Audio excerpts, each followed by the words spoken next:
Hi friends, welcome to my channel. ఈరోజు బీరకాయ curry ఎలా తయారు చేయాలో చూసేద్దాం రండి.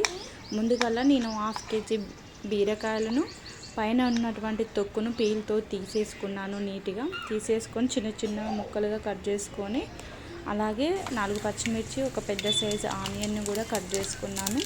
కట్ చేసుకొని పక్కన పెట్టుకొని గ్యాస్ మీద ప్యాన్ పెట్టేసుకొని సరిపడా ఆయిల్ పోసుకొని, అందులో వేడెక్కిన తర్వాత కొన్ని పోపు గింజలు వేసుకొని, అందులో కట్ చేసుకున్న పచ్చిమిర్చి మరియు ఆనియన్ కూడా వేసుకొని అవి బ్రౌనిష్ కలర్ వచ్చేంత వరకు వేయించుకొని కొంచెం పసుపు వేసుకున్నాను. పసుపు వేసుకొని ఒకసారి కలుపుకొని మూత పెట్టుకొని మళ్ళీ కొద్దిసేపు అయిన తర్వాత మళ్ళీ కొంచెం అల్లం వేసుకున్నాను.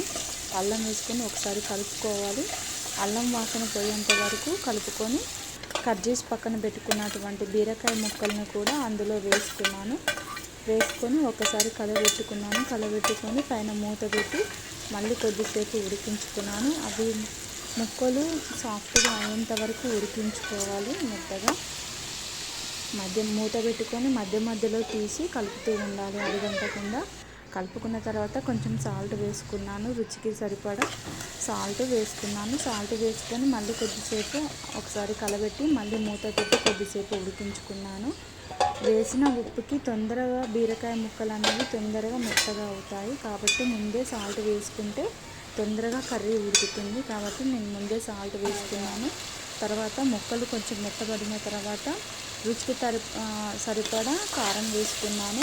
కారం వేసుకొని 1.5 స్పూన్ అలా వేసుకున్నాను కారం. నేను మీ కారం తగ్గినట్టుగా మీరు కారం వేసుకొని ఒకసారి కలుపుకొని మళ్ళీ మూత పెట్టుకొని మళ్ళీ మధ్యలో ఒకసారి తీసుకొని ఒకసారి కలుపుకోవాలి.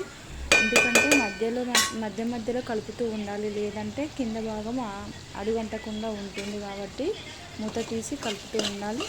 తర్వాత చివరిలో కొంచెం కొత్తిమీర చిన్నగా తురుముకొని కొత్తిమీర వేసుకున్నాను. ఇక్కడ కొంచెం ధనియాల పొడి కూడా వేసుకోవాలి, అది మిస్ అయ్యింది. అంతేనండి, బీరకాయ కర్రీ తయారైనట్లే. 5 minutesలో బీరకాయ కర్రీ తయారవుతుంది. వేడివేడి అన్నంలోకి ఈ బీరకాయ కర్రీ వేసుకొని తింటే చాలా బాగుంటుంది. మీరు కూడా తప్పకుండా ట్రై చేయండి. అలాగే మన ఛానల్ని చూస్తున్న వాళ్ళు ప్లీజ్ సబ్స్క్రైబ్ చేసుకోండి. మన ఛానల్ని చూస్తున్నారు కానీ ఎవరు కూడా సబ్స్క్రైబ్ చేసుకోవట్లేదు. మీరు తప్పకుండా సబ్స్క్రైబ్ చేసుకుంటారని అనుకుంటున్నాను.